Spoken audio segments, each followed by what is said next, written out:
In the small American town of Lowville, where time seemed to stand still among old wooden houses and empty shops, the Thompson family lived.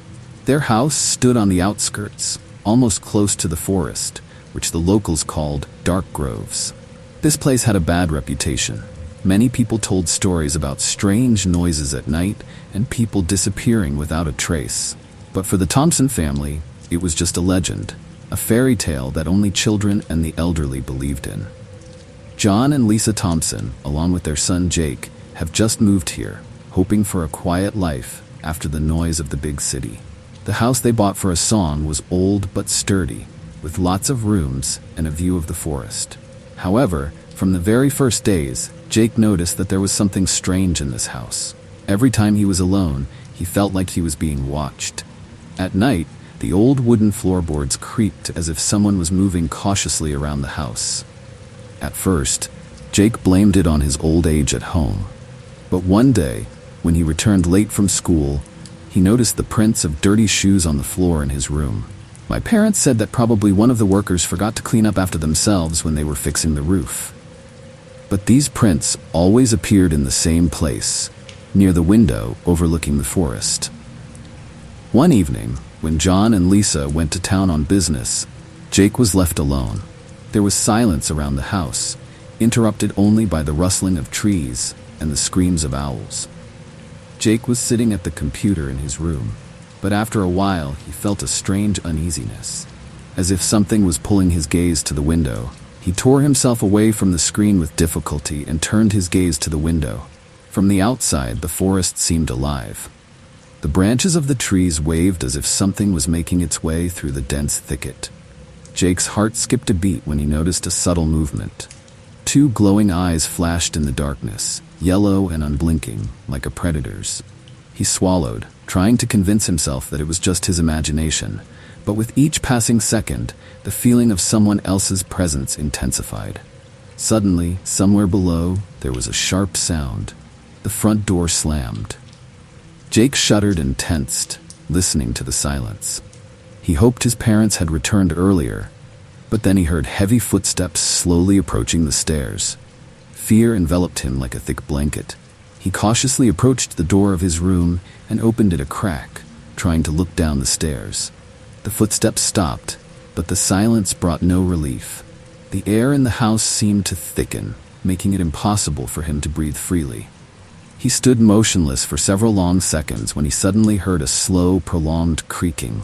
The footsteps continued, but now they were walking towards him, climbing the stairs. Jake slammed the door and bolted it, trying not to betray himself with trembling hands. He had no choice but to lie low and wait. His heart was pounding so loudly that it seemed everyone in the house could hear it. The footsteps stopped right outside the door. There was only a thin wooden barrier between Jake and what was outside. He held his breath, listening. Silence.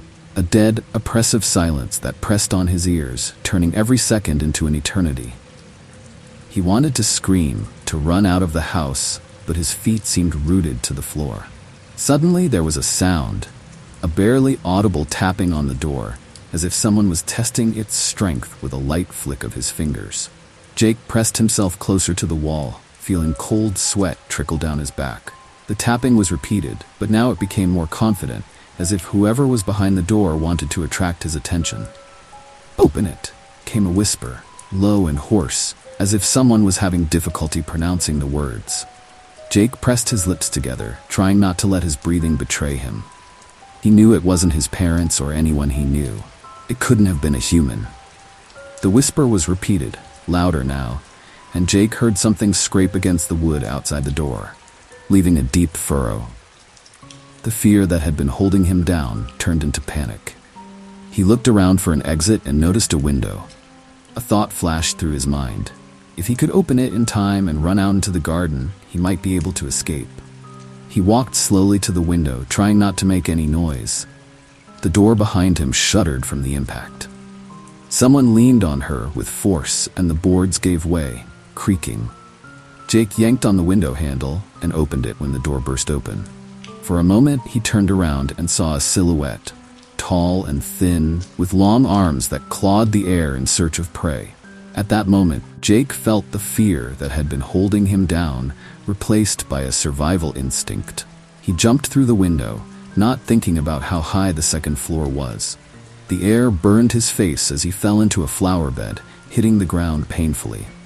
A sharp pain shot through his shoulder, but the adrenaline was stronger. He stood up, looking back at the house. The light from his room's window illuminated part of the garden, and in that light, Jake saw a silhouette appear on the windowsill.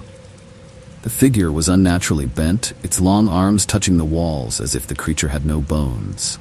His eyes, bright yellow like an animal, stared straight at him. Jake ran through the garden, stumbling over roots and bushes. The night engulfed him, embracing him with cold and the smell of damp earth. There was a thud behind him as the creature jumped off the windowsill and was now moving after him. Every step, every movement, felt a painful jolt of fear in his chest. The forest seemed to attract him, promised him shelter, but also concealed something unknown. He ran into a thicket where the trees grew so thick that the moonlight barely penetrated the branches. Jake slowed his pace, hiding behind the thick trunk of an old oak tree, and listened. There were footsteps behind him. They were strange, as if something was moving without touching the ground. Jake felt his legs tremble treacherously. My heart was pounding, and every breath was pounding in my temples. The footsteps faded, but the feeling of someone else's presence did not disappear. Jake knew that the creature was somewhere nearby, watching him, waiting for the right moment. He pressed himself closer to the tree, feeling the rough bark dig into his palms. Suddenly, the silence was broken by a sound, a rustle, as if something was sliding along the ground, slowly approaching. He listened intently, trying to determine where it was coming from, and held his breath when he felt a rustle coming right behind him. Slowly, almost without breathing, Jake turned his head and saw those yellow eyes staring at him out of the darkness. The creature stood a few meters away, motionless as a shadow, its limbs bending at unnatural angles. Her eyes glittered, studying him with predatory interest. Jake felt a chill run through his skin, paralyzing his limbs. The creature suddenly moved forward. Its movements were smooth, gliding, like a snake's. Jake knew he didn't have time left. He took off abruptly, making his way through thick branches that whipped his face and hands, leaving scratches. There was a screeching sound from behind, as if something heavy was breaking through the bushes, tearing up roots and breaking branches.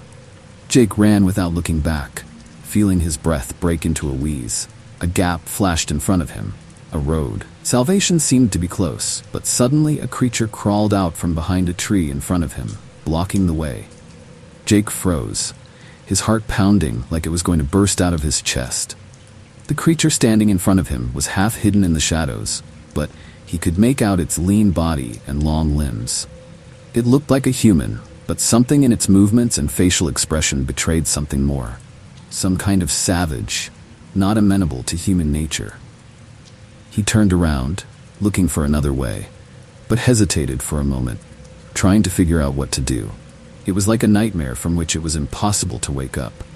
The creature was slowly approaching, its long fingers reaching for Jake, and at that moment he realized he had to act. Gathering all his remaining strength, he tore sideways, past the barrier, past what could once have resembled a man.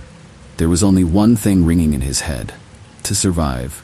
He rushed towards the road, where lights could be seen in the distance, an encouraging promise of safety.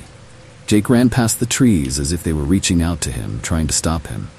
The leaves rustled under his feet as he jumped over roots and bushes, ignoring the pain. And yet, when he reached the edge of the forest, something strong and invisible pulled him back. He felt a cold hand touch his shoulder.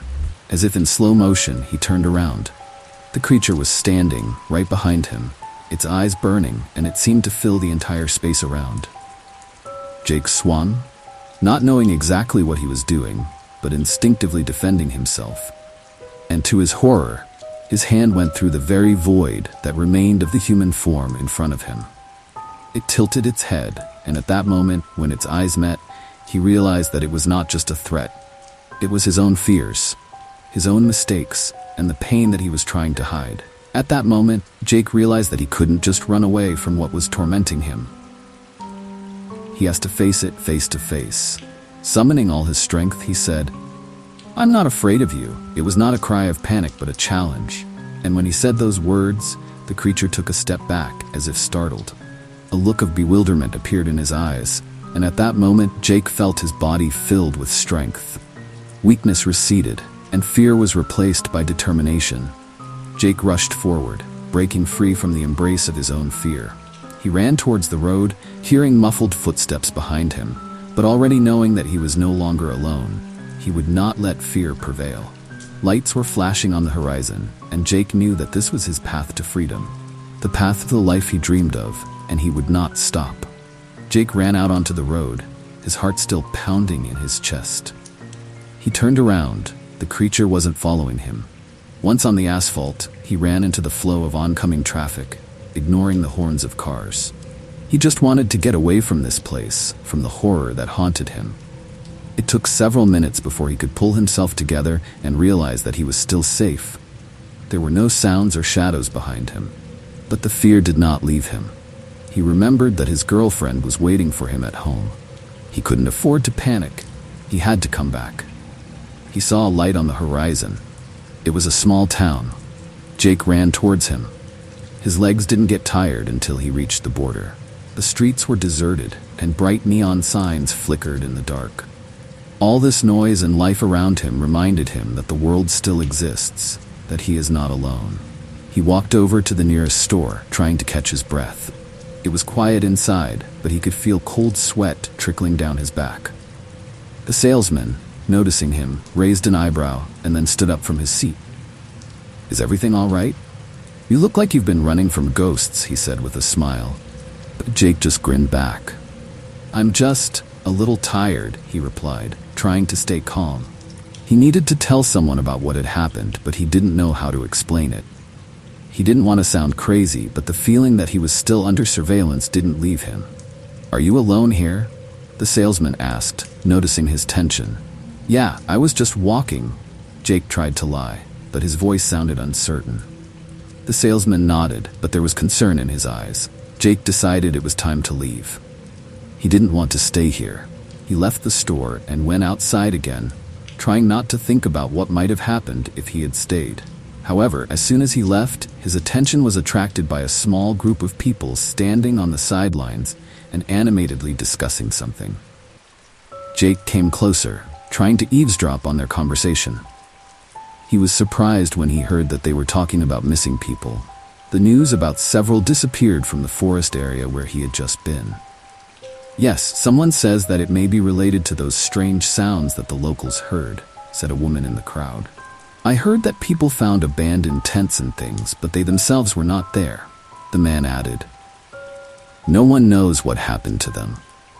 Jake felt a chill run down his spine. This was exactly where he was, exactly the woods he had escaped from. "They say it could be a psychopath," another voice continued. "But the police haven't found anything yet. It was all too familiar, too creepy." His thoughts took him back to the forest again, to that person or what he had met. With each new word, Jake realized that he could become the next on this terrible list. Panic seized him again. He couldn't stay here. Without waiting for the conversation to become more detailed, he quickly left the crowd and headed for his car. On the way to the car, he wondered how to return to normal life. He couldn't just go into oblivion. He had to tell someone who could help. But at the same time, the fear of encountering what was stalking him again kept him on his toes. Starting up in his car, he decided that the first thing he would do would be to contact the police. Maybe they could deal with this situation. Maybe they can help other people. He pulled out his phone, but as soon as he dialed the number, his hands trembled again. It was as if he felt that he was being pursued by something beyond his perception. Suddenly, he heard a sound that made him freeze. It was a cracking sound, as if something huge was pushing the trees apart, and he knew that the fear was coming back. He looked up and saw in the reflection of the rear window a silhouette that seemed to be following him, hiding in the shadows. Jake's heart beat with a vengeance as he spun around and looked out the back window. But there was no one there. He instantly closed his eyes, trying to calm his nerves. He couldn't afford to panic again. "It's all right," he said to himself, and at that moment he felt something appear behind him again. Jake jumped out of the car, his heart pounding in his chest as if trying to escape. He knew he had to run, had to leave this place before whatever was chasing him caught him. But where to go? He quickly looked around, noticing nothing but shadows and deserted streets. With difficulty gathering his thoughts, he remembered the nearest police station. It was his only chance. Realizing that he needed to forget about his fears for a while, he quickly got into the car and rushed to the site, ignoring traffic lights and signs. His only wish was to get there alive. As he drove, his thoughts wouldn't leave him alone. He remembered laughing with friends around the campfire, how they told horror stories and laughed at their own fears. Now it all seemed far away and ridiculous. He couldn't believe that he had become part of a real horror that was unfolding beyond his comprehension. When Jake finally got to the station, he didn't wait to be called. He jumped inside and headed for the desk. The police officer, a middle-aged man with a tired face, raised his head and frowned. "How can I help you?" "What is it?" he asked, looking at Jake in disbelief. "I need to talk to someone who can help," Jake breathed, feeling the adrenaline that had been driving him forward until now begin to subside. I saw something. This is not normal. People are disappearing." The minister knew what his duties were and took on the role of a professional. He nodded calmly and picked up the phone to call the sergeant. Jake felt his tension rise. "Please hurry," he added, unable to hide his anxiety.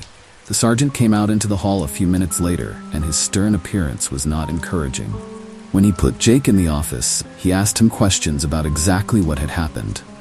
"I just got out of the woods," Jake began, trying to speak clearly and to the point. "I was wandering around with my friends, and I saw that someone was watching us. From time to time I heard strange noises, and then I saw a man. He didn't look ordinary, as if there was something wrong with him." "Are you sure it was a man?" the sergeant asked, trying to figure out how serious the situation was. "I don't know," Jake exclaimed. He was wearing dark clothes and his face was hidden. "I had never seen him, but it seemed to me that he was following me. I felt that he was not just a wanderer." The sergeant listened attentively, writing everything down. He looked up and looked at Jake, and Jake saw understanding in his eyes.